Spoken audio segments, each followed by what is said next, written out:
Hi, we're here today with Malcolm Goodwin from iZombie. He was also on Breakout Kings and a bunch of other shows.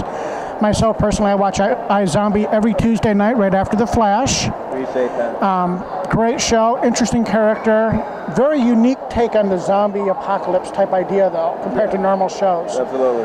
What do you think about how they do it versus all the other shows where the zombies are going around crazed? Well, our zombies aren't, they have personalities. Our zombies are undead. Obviously, our lead character, she helps solves crimes, with me, who plays the detective. So that's the biggest difference. Is our zombies aren't the Walking Dead zombies. Our zombies they can function as long as they get their brains. Yeah, that's something with a lot of the zombie shows now is they don't have to have brains. They just want to eat whatever. And your guys still need brains. What's it like working on the show?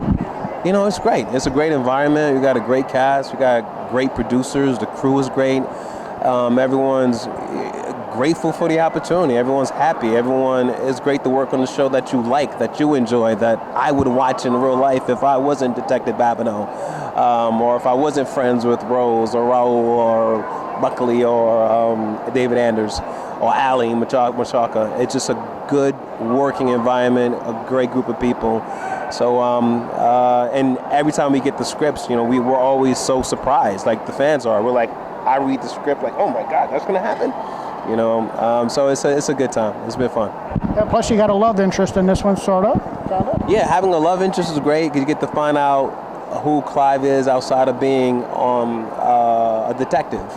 And so that was fun. Having conversations that necessarily wasn't about the case, in terms of talking about food, and just kind of clowning around with Del Bazio, played by Jessica Harmon, who just killed it all season. Now, what do they use for the brains? It's a Japanese gelatin. It's called agar-agar. By itself, it's not bad, but whenever you mix it with something else, it ruins other food. Like when we put it on pizza, when Clive had to taste it and he didn't know he was eating a brain pizza, I couldn't eat pizza for 2 months. Like pizza was ruined for me. It probably took a few takes. Probably had 6 slices, and I was done with pizza for at least 2 months. And so I don't envy Rose having to eat that agar mixed in with so many different foods. She has a spit bucket right next to her off camera every time she eats. So it's good by itself, but it's terrible mixed with anything else.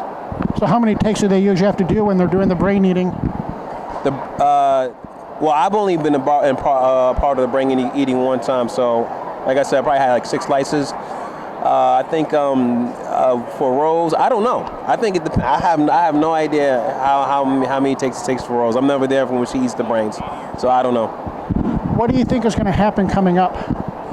That's a good question. We have a chain message text of the cast asking each other the same thing. I think things get very, very interesting with Clive knowing that there's zombies in the world. Obviously, there was that big zombie outbreak at the Max Rager, the Max Rager party.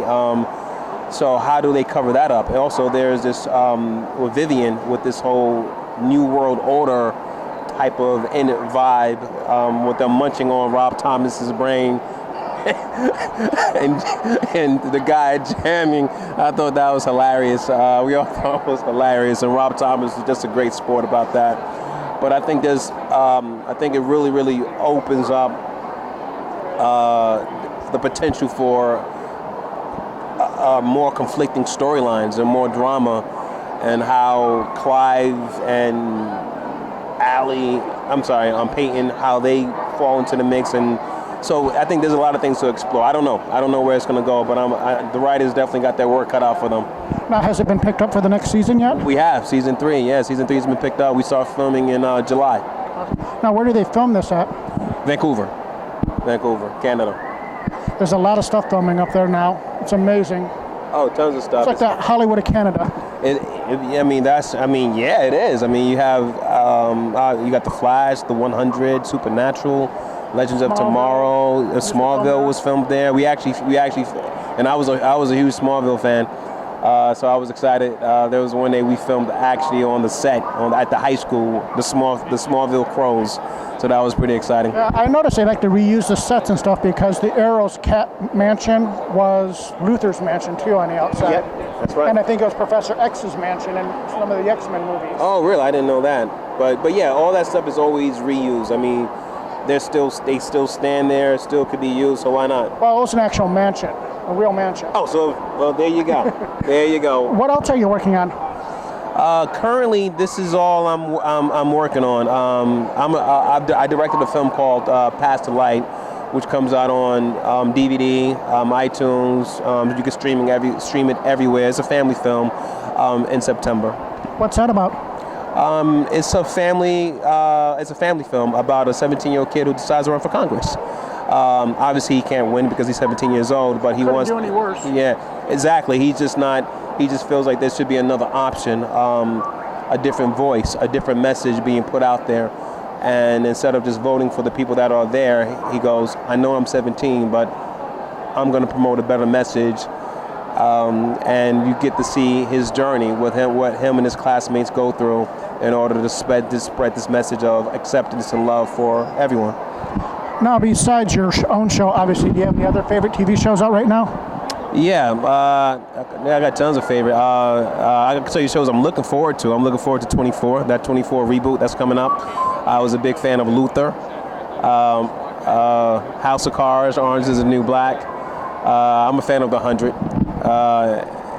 And it was funny, I know so many people on that show, but I didn't watch it. I watched it way later. And I binge watched 2 seasons.